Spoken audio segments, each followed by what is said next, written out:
19. században Bastei promenádnak nevezték, majd Bástya sétány lett. 1930-ban Horthy Miklós sétány, 1931-től pedig gróf Bethlen István nevét viselte az utca.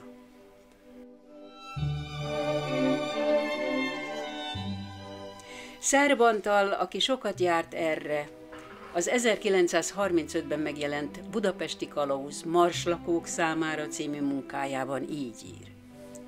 A szerelmek itt szoktak kezdődni, uram, miért nem ki tudja.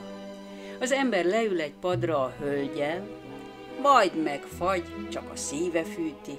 Néha egy-egy ápolt kis kutya felugrik kettejük közé a padra, érdeklődik, hogy meddig jutottak. Megnyugvással veszi tudomásul, hogy már elcsattant az első csók.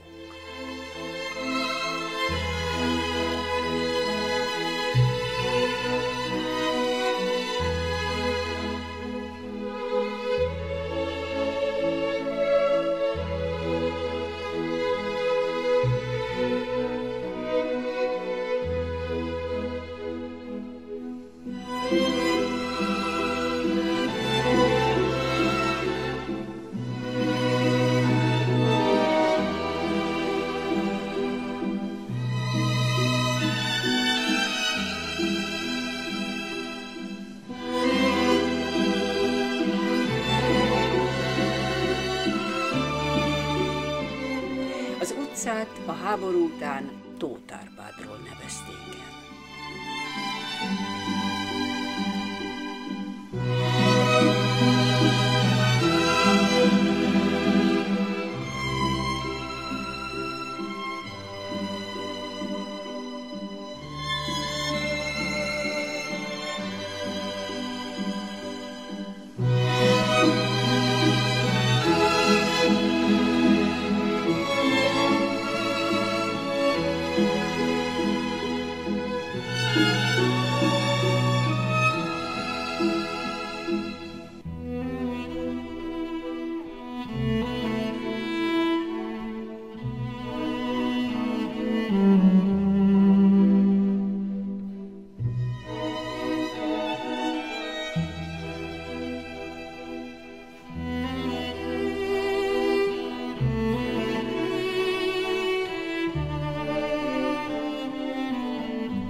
A Budai vár nyugati oldalán elhelyezkedő rondellát építtetőjéről eredetileg Kasim pasa bástyának hívták.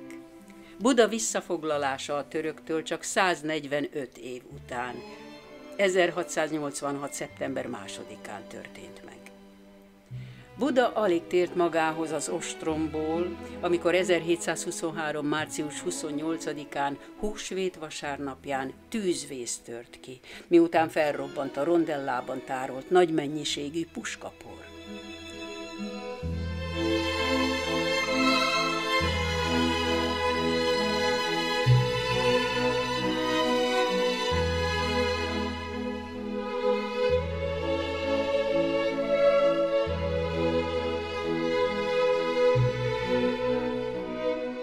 A szabadságharc egyik legnagyobb diadala, a tavaszi hadjárat csúcspontja Budavár visszavétele volt. Görgei Artúr csapatai 1849. májusában foglalták vissza a várat Henrik Henczy tábornok vezette védőseregtől. Itt a Fehérvári bástyánál sikerült betörni a várba.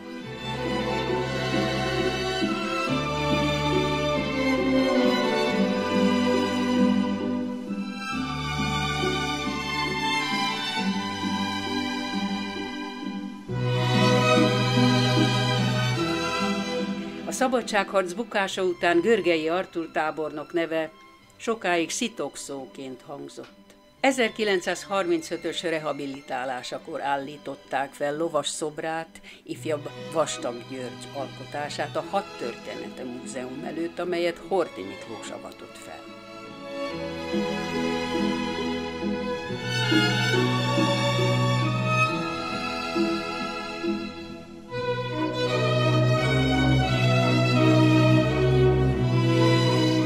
A szobrot a háború után lebontották, és a Sztálin szoborba olvasztották be.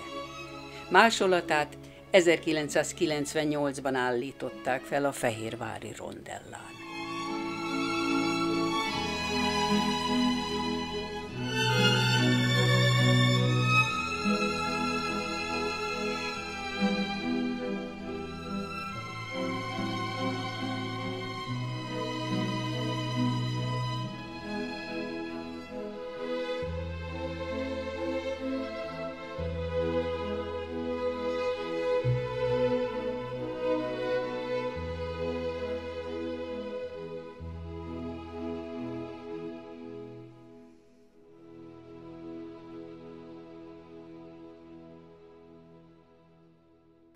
A budavári korzó tavasszal a fák virágzásakor a legszebb.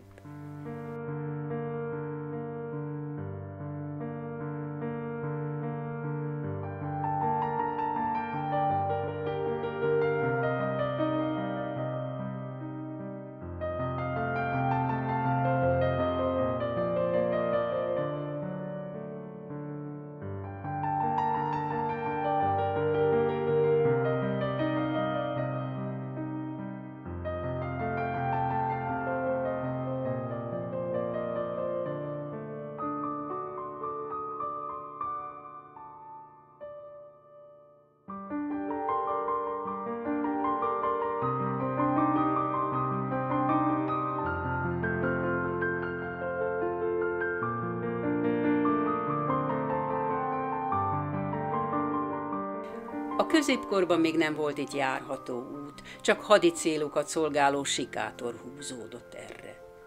Az 1700-as évek elején azonban már hol szélesebb, hol keskenyebb utca lett belőle, amelyet Langenwand, azaz hosszú fal néven emlegettek. A várfalak romjaira 1720-ban ültettek először kettős fasort, amely kezdetben vadgesztenyefákból és fürtös juharokból állt, és csak 2006-tól kezdték telepíteni a Kanzán díszcseresznyefákat.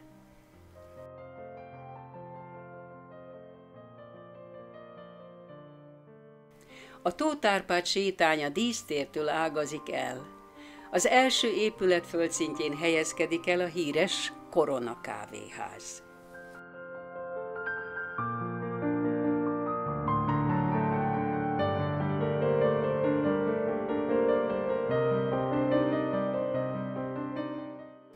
A 6. számú házban élt és alkotott Jókai Mór unokája, Feszti Árpád lánya, Feszti Masa festőművész.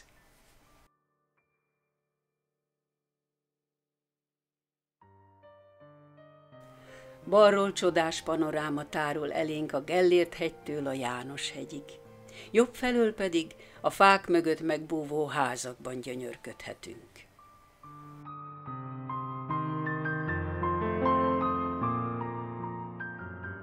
A Móra Ferenc utca magasságában találjuk a zsolnai kerámiákból készült Ősforrás című kutat, amelyet Buda, Pest és Óbuda egyesítésének 100. évfordulójára Pécs városa ajándékozott a fővárosnak.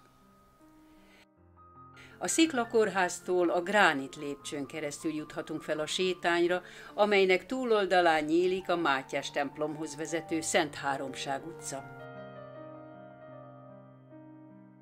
amelynek a sarkán álló ház falán található a Tóth Árpádra emlékeztető márványtábla. Tavaszi elégia című versében így emlékezik. S vén utcapadokon, hosszan megpihenve, verseim mondogattam, melyekben csendesen zokognak bánatim, és egykedvűn figyelte fáradt reszkető számat, fáradt szegény szívem.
A Nőegylet utcánál a várfal kör alakban kiszélesedik, amit savanyú leves bástyának hívnak.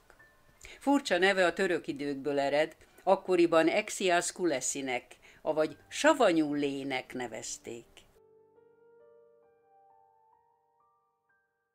A századforduló idején már egy 8-szögletű kioszk állt itt, amely a vasárnapi hangulatos térzenének és jótékonysági rendezvényeknek adott helyet.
A 33-as számot viselő neobarokk palota a Kanonokház, amely később Zenei Kristóf kincstárnoké, majd Burghausen gróf várparancsnok háza lett. Később Albrecht főherceg tulajdonába került. Majd a 18. században Hadik gróf várparancsnok, majd Jankovics Antal gróf tulajdonában volt.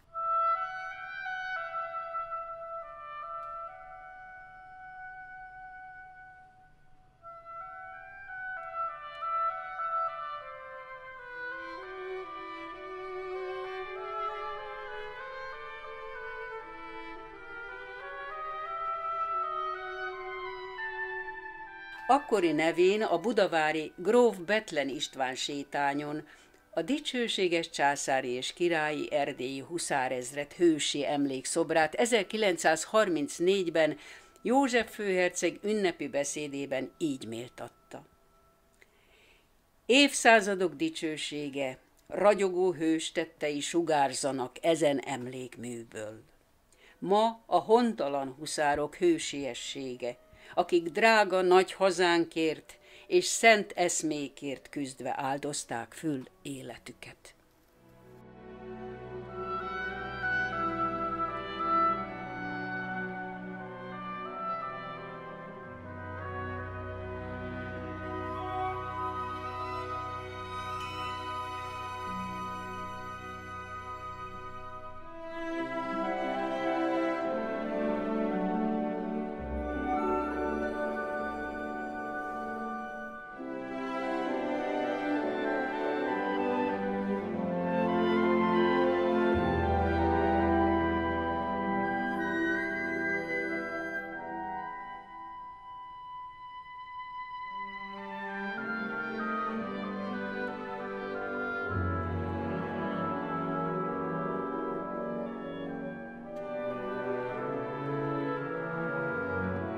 Gróf Zichy Géza számára tervezték 1891-ben a 34 szám alatt álló neobarokk lakóházat.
A Tóth Árpád sétányt az esztergomi rondella zárja, amely arról nevezetes, hogy 1686. szeptember 2-án a várat ostromló szövetséges csapatok itt törtek be a várba.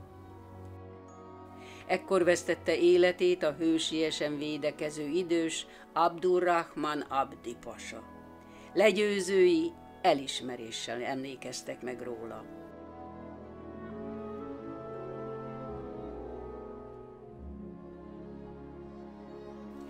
Egy szinttel lejjebb a budai vár bevételében résztvevő regensburgi bajor, katalán és spanyol katonák hősiességének emlékezetére állítottak emléktáblát.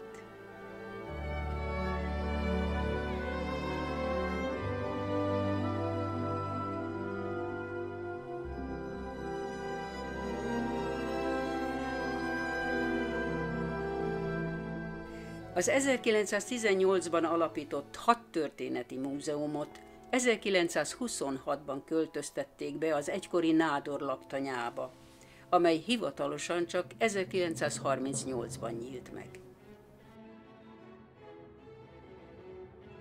Horthy Miklós kormányzó testőrsége itt rejtegette a Gestapo elől 1944-ben Újszászi István vezérőrnagyot, aki az Államvédelmi Központ egykori vezetője és a háborúból való kiugrás előkészítésének egyik kulcsfigurája volt.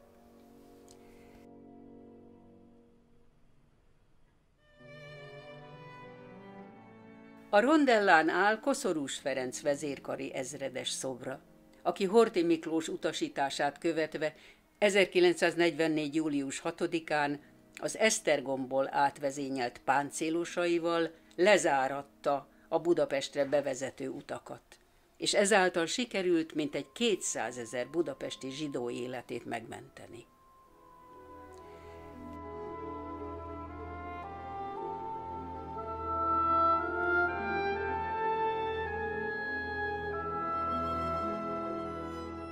Fővárosunk egyik legszebb utcájától, sajátos hangulatától nehéz elszakadni. Békebeli hangulata mindig visszavonzza az embert.